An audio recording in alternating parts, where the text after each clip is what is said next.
Get yourself in trouble on those shows? The only I would say that the first time I did Johnny Carson's show, I was kind of nervous because, I mean, it was Johnny. Yeah, sure, yeah, it was 1988 too, and the first guest was Bette Davis.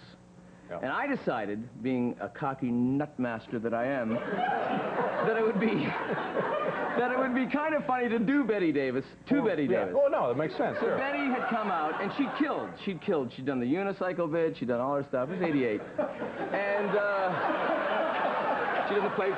No. Look at all they move, you know. And so I came out, and Bette was here, and I came out, and I sat down, and I turned to her and said, "And what a pleasure to meet you." And she had no idea who I was or how I sounded. She thought that was my voice. Why shouldn't she said, "Thank you." So that so far so good. So I'm doing with Johnny, and at one point Johnny asked me to do Ed Grimley, and I was doing Ed Grimley. Now this is Bette Davis, not looking at me like doesn't have a clue. I was saying, "Oh yes," and I turned around and said, "Oh, Miss Davis, I suppose it isn't very decent meeting you, I must say." And I extended my hand, and she didn't take it. And I kind of went back like that and wiped away. And then later on, I did Jerry Lewis. I was doing Jerry Lewis, and I decided that, I was getting cocky, and I said, "Hey, so John, it's exciting to be here." Hi, Bette!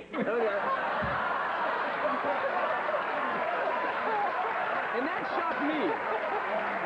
It even started you. Yeah, and she just sat like this. So finally, and I was doing some impersonations, and finally you hear from the side, you hear, "Do you do me?" Now, I'd done her, you see.